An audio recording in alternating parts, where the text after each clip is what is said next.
The date is November 22, 1990.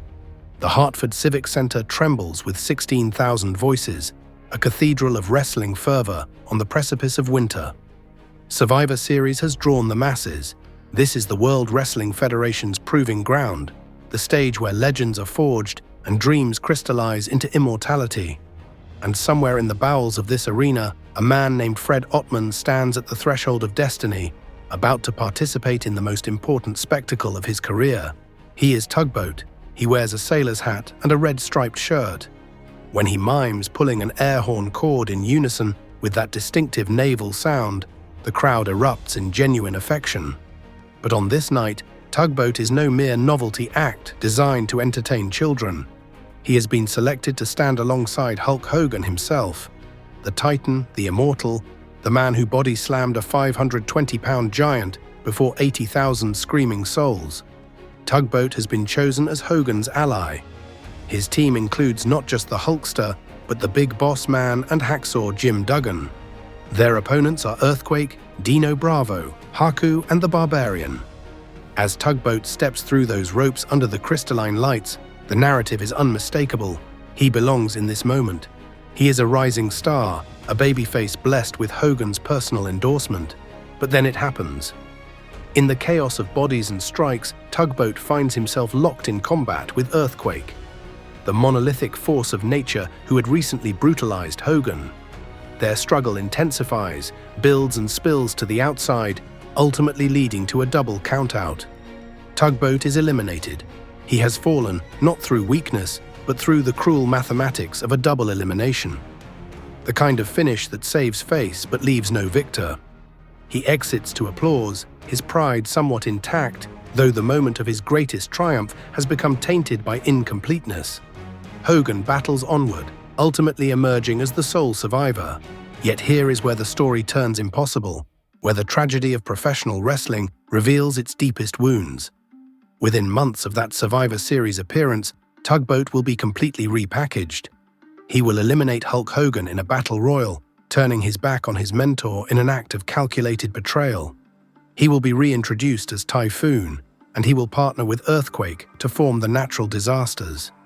Together, they will win the Tag Team Championship. They will stand atop the mountain, championship belts around their waists, living the dream that every wrestler pursues. And yet, shortly after capturing that gold, that sacred symbol of legitimacy and achievement, Earthquake will depart from the Federation. What follows is nothing short of erasure. Typhoon will be relegated to house shows. He will be fed to rising stars as a jobber, a stepping stone, a necessary victim for other wrestlers' advancement. He will face wrestlers like Yokozuna, and he will lose. Again and again, he will lose.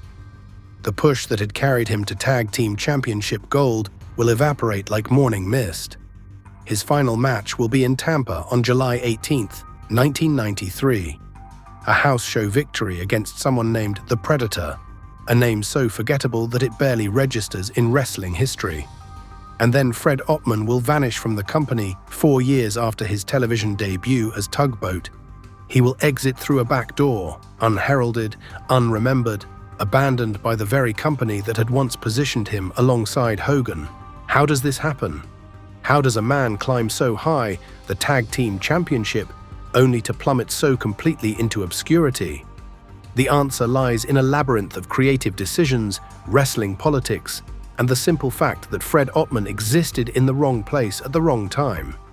To understand his tragedy is to understand something fundamental about professional wrestling: that legitimacy is ephemeral, that pushes can evaporate overnight, and that loyalty is a luxury the business rarely affords its workers. Let us travel backward to understand how this man arrived at the threshold of Federation stardom. Fred Ottman was not born into wrestling royalty. He was not a second-generation superstar carrying the weight of a famous name. He labored in the territorial system, the old, now-defunct network of regional promotions that had once been the lifeblood of professional wrestling. He wrestled in Georgia as Siegfried the Giant. He toiled in Memphis as Big Bubba, teaming with a partner named Goliath in a tag team called the Downtown Connection. He moved through the Continental Wrestling Association, through Texas All-Star Wrestling, building a career in obscurity with the dedication of a journeyman. forever honing his craft in gymnasiums and civic centers across America. In 1988, he debuted in Championship Wrestling from Florida. There, as Big Steel Man, he was managed by Diamond Dallas Page and engaged in programs against luminaries like Dusty Rhodes. It was in Florida on May 13, 1989, that Ottman defeated Dusty Rhodes for the Florida Heavyweight Championship. A genuine accomplishment, a real title, a moment of triumph that suggested the wrestling business recognized his value and potential. And yet none of this mattered the moment he arrived at the World Wrestling Federation in June 1989. In the big company, he was nobody. He was jobber material. He wrestled in dark matches, the preliminary contests that television audiences never saw. He defeated Paul Roma. He lost to Mr. Perfect. And then, gradually, almost imperceptibly, his name changed. Big Steel Man became Tugboat Tyler, then Tugboat Thomas, then simply Tugboat. His character evolved. A sailor's hat was placed upon his head. A red striped shirt was designed. He was given a gimmick. A tugboat operator, a man who tooted an air horn chord. It was archetypal babyface material designed to generate cheap heat and simple crowd reactions. Yet something remarkable occurred. By May 1990, Tugboat had become significant enough that Hulk Hogan himself cut a promo explaining that he had personally trained Tugboat and brought him to the Federation. When Hogan was attacked by Earthquake and his ally, Dino Bravo, Tugboat positioned himself as Hogan's loyal supporter, encouraging fans through the television screen to send letters of encouragement to the Hulkster. The push was real. The momentum was building. Tugboat defeated opponent after opponent in televised matches. He was emerging not as a main event star, but as a credible secondary babyface, the kind of wrestler who could work meaningful programs, generate crowd interest, and participate in major events. By November 1990, his selection for the Survivor Series match alongside Hogan seemed not merely plausible, but inevitable. The double countout with Earthquake preserved his dignity while the match continued around him. Hogan went on to victory, but for Tugboat, something had shifted. The push, while not entirely ended, had plateaued. He began working against The Undertaker in a series of matches between December 1990 and March 1991. He was no longer facing jobbers and secondary players. He was facing a genuine rising star in a company that was beginning to build toward the next generation of main eventers. These matches did not elevate him. They served their narrative purpose and then dissipated into wrestling memory. By May 1991, when Tugboat eliminated Hogan in a battle royal, the turn felt almost inevitable. The babyface had run his course. It was time to change the narrative. On June 15, 1991, in a six-man tag team match, Tugboat attacked his own teammates, allowing Earthquake to dispatch an opponent. 2 days later, on June 17th, he was officially reintroduced as Typhoon. The sailor's hat and red-striped shirt were discarded. In their place came a singlet, red, white, and black, emblazoned with a tidal wave, and the name Typhoon in stark letters. He and Earthquake became the Natural Disasters, managed by the devious Jimmy Hart, a manager of considerable power in the Federation universe. The partnership was electric. Two massive men, united in purpose, positioned as devastating tag team threats.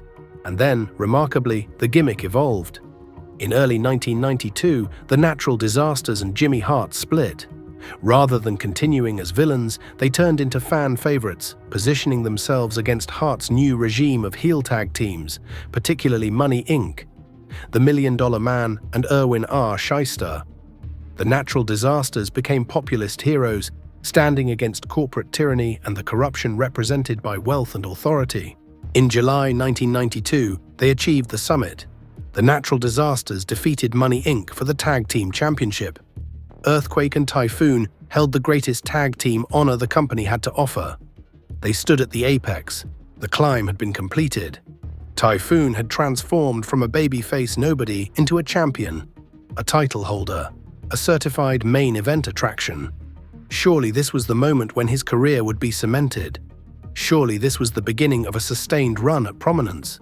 But 3 months later, Money Inc. recaptured the gold. The reign had lasted 90 days, long enough to be legitimate, short enough to leave the suspicion that something had gone wrong.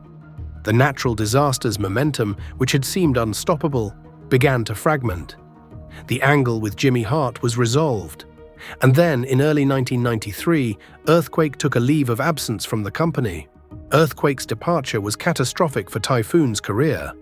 He had been defined in this recent era by his partnership. The natural disasters was the story.